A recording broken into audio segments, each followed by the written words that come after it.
Hamas के killer Gaza में चप्पे चप्पे पर फैल गए और अब हिजबुल्लाह को लेकर जो रिपोर्ट सामने आई है उसे नेतन्याहू को बेहद परेशान कर दिया।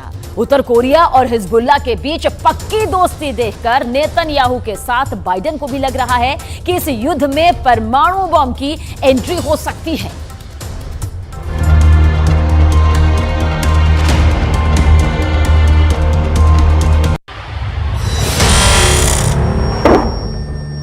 हिजबुल्लाह का सबसे नया वीडियो।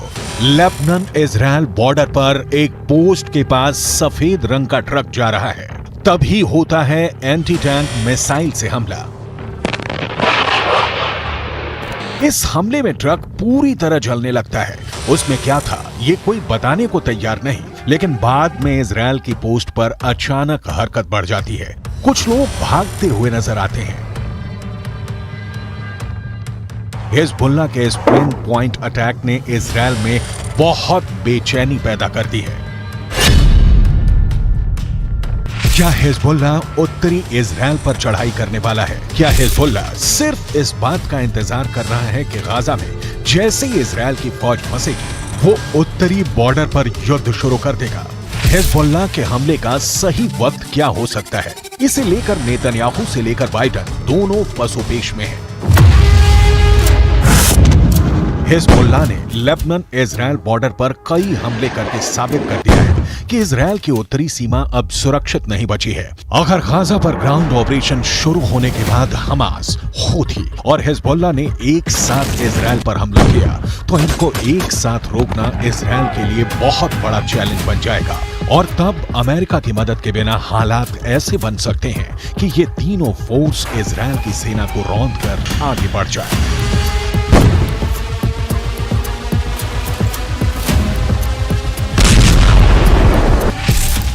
गाजा में हमास के लड़ाकों की तादाद 40 से 50 हजार के करीब है। उत्तर की तरफ लेबनान में मिलिशिया हिजबुल्लाह की तादाद 1 लाख से ज्यादा है। इनके सामने इजराइल में एक्टिव और रिजर्व फोर्स मिलाकर 6 लाख से ज्यादा सैनिक हैं। ये आंकड़े बताते हैं कि इजराइल के पास 4 गुना ताकत है।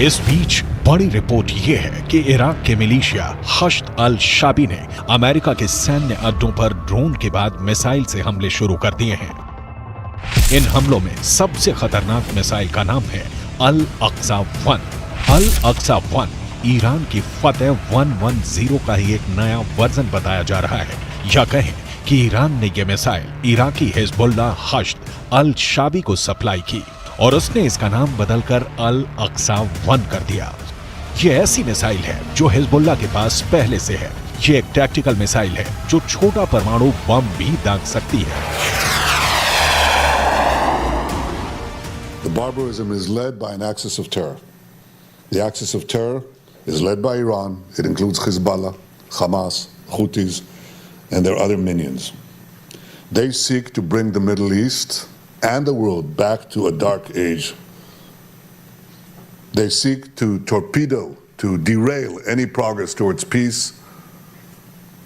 and the progress and the promise that we had in our budding peace treaties with our Arab neighbors.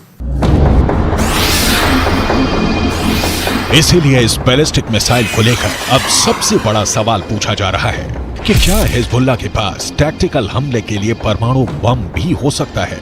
ऐसा परमाणु बम जिससे कम दायरे में बड़ी तबाही मचाई जा सके। क्या हिजबुल्लाह के चीफ हसन नसरल्लाह ने ये परमाणु सीक्रेट अभी तक छुपा कर रखा हुआ है? 2006 में अमेरिकी कांग्रेस को दी गई एक रिपोर्ट में कहा गया था कि लेबनान के मिलिशिया हिजबुल्लाह के उत्तर कोरिया से गहरे संबंध हैं। उत्तर कोरिया हिजबुल्लाह को हथियार भी देता रहा है। इसमें रॉकेट और मिसाइल से लेकर बम और गोले भी हैं। उत्तर कोरिया के लीडर किम जोंग उन को हिजबुल्लाह का बहुत बड़ा फैन कहा जाता है। उत्तर कोरिया ने फिलिस्तीन का भी हमेशा समर्थन किया है और अब दक्षिण कोरिया से ऐसी रिपोर्ट आ रही है कि जो रॉकेट हमास और हिजबुल्ला इस्तेमाल कर रहे हैं उन पर मेड इन उत्तर कोरिया वाली छाप लगी हुई है। इनका लॉन्चिंग सिस्टम 2014 में ही उत्तर कोरिया से सप्लाई किया गया था। ऐसे रॉकेट हमास को भी मिले, हिजबुल्ला को भी दिए गए। इसमें 122 मिलीमीटर का कात्यूशा रॉकेट भी है, जिससे हिजबुल्ला ने उत्तरी इजराइल पर हमले तेज किए हैं। सवाल है, हिजबुल्ला और किम जोंग उन का याराना डेंजर मार्क के ऊपर जा चुका है और क्या इसमें कोई परमाणु सीक्रेट भी छुपा हुआ है?